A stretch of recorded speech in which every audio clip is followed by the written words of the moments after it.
एक ओंकार सतनाम करता पुरख निरपौ निर्वैर अकाल मूरत अजूनी सहभंग गुरप्रसाद जप आद सच जुगाद सच है भी सच नानक होसी भी सच। वाहिगुरु जी का खालसा वाहिगुरु जी की फतेह। Dear students, in this video I will be covering the basics of modern periodic table that was given by Henry Moseley in 1913. So Henry मोजले से दिया गया जो सा मॉडर्न पीरियोडिक टेबल है उसका बेस क्या है, उसने किस बेसिस पे पीरियोडिक टेबल बनाया वो जरा ध्यान से देखिएगा।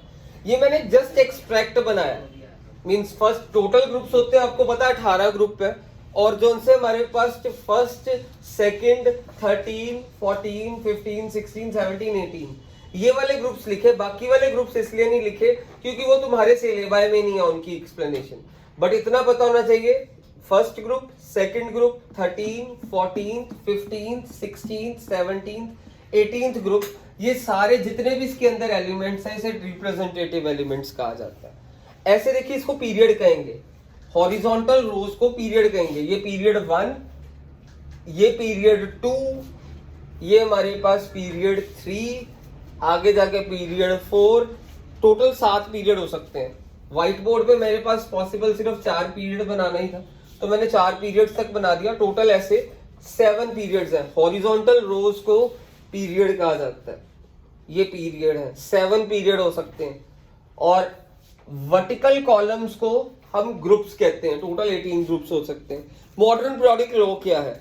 ये जितने भी एलिमेंट्स यहाँ पे हैं they are arranged in the increasing order of their atomic number. ये मॉडर्न पीरियोडिक लॉ है। ये जो सा उसने लॉ फॉलो करा वो लॉ फॉलो करा कि इसके अंदर जितने एलिमेंट्स है मीन जैसे इसका atomic number 1, atomic number 2, 3, 4, 5, 6, 7, 8, 9, 10 elements are arranged in the increasing order of their atomic number. ये मॉडर्न पीरियोडिक लॉ ने फॉलो करा। अब जरा ध्यान से देखिएगा इसका डाटा, मींस मैंने इसको कैसे प्रेजेंट करा। मींस अगर इसको कुछ इलेक्ट्रॉनिक कॉन्फ़िगरेशन करने के बाद अगर मैं ग्रुप्स ये शेल्स वगैरह बनाऊंगा ना तो जो उनसे फर्स्ट ग्रुप है देखिए ये पहला पीरियड था। पहले पीरियड में कितने शेल हैं? 1 शेल। कितने शेल हैं? 1 शेल। पूरे दूसरे पीरियड में देखो ये पहला पीरियड था, पहले पीरियड में शेल्स कितने हैं? 1। ये पीरियड है शेल 1। इस पीरियड में कितने शेल हैं? 2 शेल। कितने शेल है? देखो 2 शेल, क्योंकि ये सेकंड पीरियड है ना, हर जगह 2 शेल्स 2 शेल्स 2 शेल्स। और ये थर्ड पीरियड है, देखो कितने शेल? 1 2 3 1 2 3 1 2 3 1 2 3 3 शेल्स है हर जगह। जब चौथा पीरियड होगा कितने शेल्स होंगे? 1 2 3 4। पांचवा पीरियड होगा तो 5 शेल, 6वां पीरियड होगा तो 7 शेल। तो ये हमारे जो उनसे हॉरिजॉन्टल रोज है इन्हें हम कहते हैं period. Period represent number of shells. जैसे पहला पीरियड है इसमें शेल 1, दूसरा पीरियड है शेल 2, 2 शेल्स 2 शेल्स 2 शेल्स। तीसरा पीरियड है कितने शेल? 1 2 3।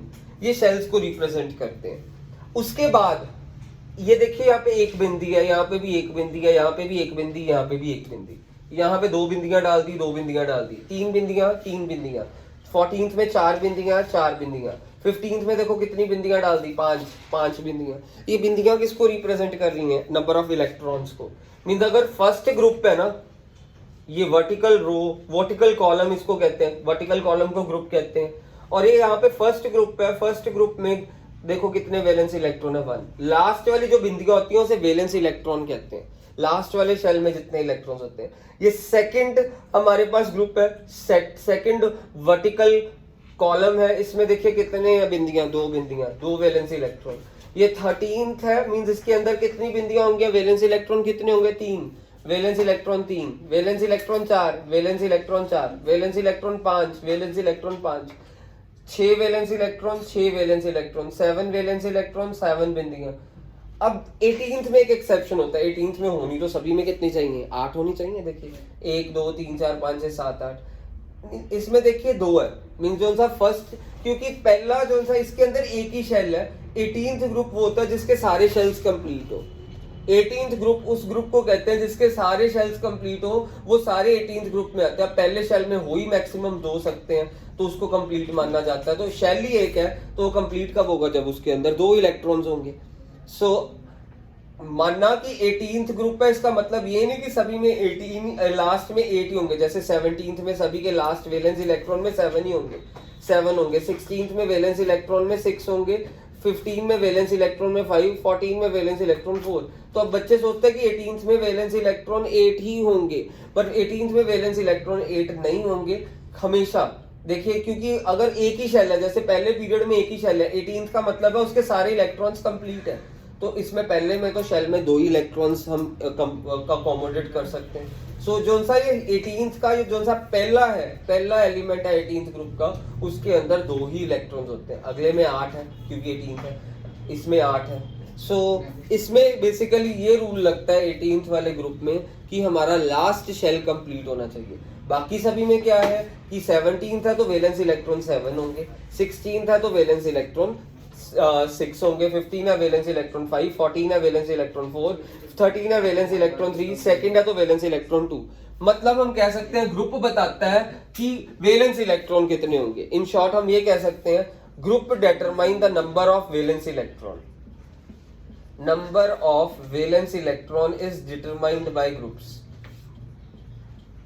और पीरियड क्या बताता है, जैसे ये पीरियड सेकंड पीरियड बता रहा है कि नंबर ऑफ शेल्स 2 होंगे। Period determine the number of shells, number of shells is being determined by period. एक ये कंसेप्ट हो गया। अब आप देखिए, देखना है यहाँ पे कि ये शेल्स 2 या दूसरे पीरियड में, यहाँ पे भी शेल्स 2 हैं, 2 शेल्स हैं, पर पास पास में आई जा रहे शेल्स। देखो ये 3 शेल है, थर्ड पीरियड है तो 3 शेल ही होंगे, बट ये शेल्स पास पास में कम क्लोजिंग हो ही जा रही है, कि पास पास आई जा रहे हैं। तो पास पास आए, पर लास्ट में क्या हुआ, लास्ट वाले का साइज इससे थोड़ा बड़ा हो गया। मींस लास्ट वाले का साइज ना सेकंड लास्ट से बड़ा होगा। तो आपको ना पेपर में क्वेश्चन आता है कि इस सेकंड पीरियड का सबसे छोटा एलिमेंट कौन सा है। बच्चे पता क्या करते हैं, बच्चे सोचते हैं कि ये साइज कम होता जा रहा, तो इसका साइज सबसे छोटा होगा। नहीं, सबसे छोटा साइज होगा इसका। क्यों? मैंने आपको बोला कि जो सा लास्ट वाला होता है ना 18th ग्रुप में, उसका साइज सेकंड लास्ट वाले से थोड़ा बड़ा होता है।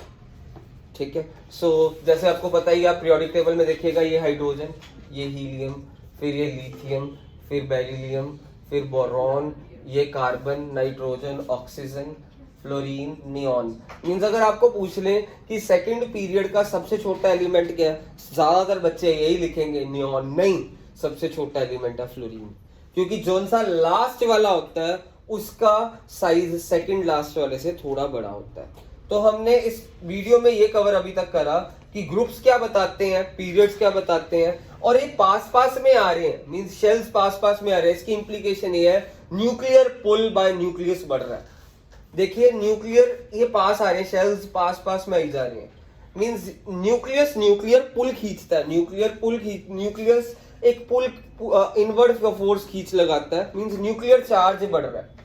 न्यूक्लियर चार्ज मतलब एटॉमिक नंबर बढ़ रहा है, मींस जितना एटॉमिक नंबर ज्यादा होगा, उतने नंबर ऑफ प्रोटॉन ज्यादा होंगे, उतना ही न्यूक्लियस की तरफ पुल होगा शेल्स का।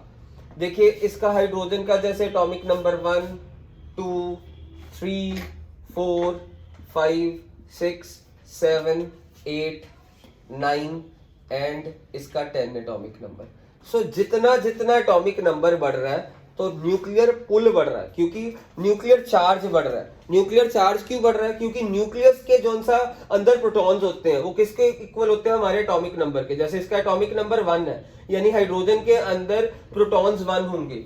हीलियम का एटॉमिक नंबर 2 है, मींस हीलियम के अंदर प्रोटॉन्स 2 होंगे।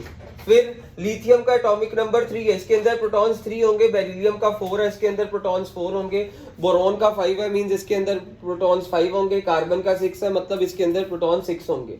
मींस जैसे जैसे हम आगे जा रहे हैं प्रोटॉन्स बढ़ रहे हैं, 5 से 6 हो गए, 6 से 7 हो गए, 7 से 8 हो गए। फिर यहाँ पे अंदर प्रोटॉन्स 8 हो गए, इसके अंदर 9 हो गए, फिर इसके अंदर प्रोटॉन्स 10 हो गए। मींस प्रोटॉन्स बढ़ रहे हैं, मींस न्यूक्लियर चार्ज बढ़ रहा है, क्योंकि प्रोटॉन्स ही अपने अंदर खींचते हैं इलेक्ट्रॉन्स को। मींस इसके अंदर 5 है नंबर ऑफ प्रोटॉन्स, तो ये इसको शेल्स को अपनी तरफ खींचेगा। इसके अंदर 7 है तो इसको और ज्यादा फोर्स से अंदर खींचेगा। तो nuclear charge is equal to atomic number. Nuclear charge क्या होता है कि नंबर ऑफ प्रोटॉन्स जितने न्यूक्लियस में है उसे न्यूक्लियर चार्ज कहा जाता है। सो ये हमने 3 ट्रेंड्स पढ़ लिए हैं, ग्रुप्स के, पीरियड्स के और न्यूक्लियर चार्ज के बारे में पढ़ा। अब न्यूक्लियर चार्ज इधर अक्रॉस द पीरियड भी इंक्रीज कर रहा है, मींस प्रोटॉन्स बढ़ रहे हैं क्योंकि एटॉमिक नंबर बढ़ रहा है, तो डाउन द ग्रुप भी न्यूक्लियर चार्ज बढ़ेगा। इसका नंबर 10 है, इसका नंबर होगा 11, इसका होगा 12, 13, फिर अगला 14 इसका, फिर इसका 15, फिर इसका 16, फिर इसका 17, फिर इसका 18। मींस आप देखिए डाउन द ग्रुप अगर जा रहे हैं तो भी न्यूक्लियर चार्ज बढ़ रहा है। 1 से 3 हो गया, 3 से 11 हो गया, 4 से 12 हो गया, मींस डाउन द ग्रुप भी न्यूक्लियर चार्ज बढ़ रहा है, अक्रॉस द पीरियड भी न्यूक्लियर चार्ज बढ़ रहा है, इसीलिए शेल्स इधर पास पास में आ रहे हैं। अब क्वेश्चन में आ जाता है कि डाउन द ग्रुप भी हमारा न्यूक्लियर चार्ज बढ़ रहा है, बट इसका फिर साइज इधर जाते जाते तो कम हो रहा है, इधर जाते जाते साइज कम क्यों नहीं हो रहा? क्वेश्चन ये आता है, मींस पेपर में क्वेश्चन ये आता है कि इधर जाते जाते साइज क्या हो रहा है, छोटा होए जा रहा है, छोटा होए जा रहा है। अब न्यूक्लियर चार्ज तो नीचे भी बढ़ रहा है, तो यहाँ पे ये इससे बड़ा क्यों होता है?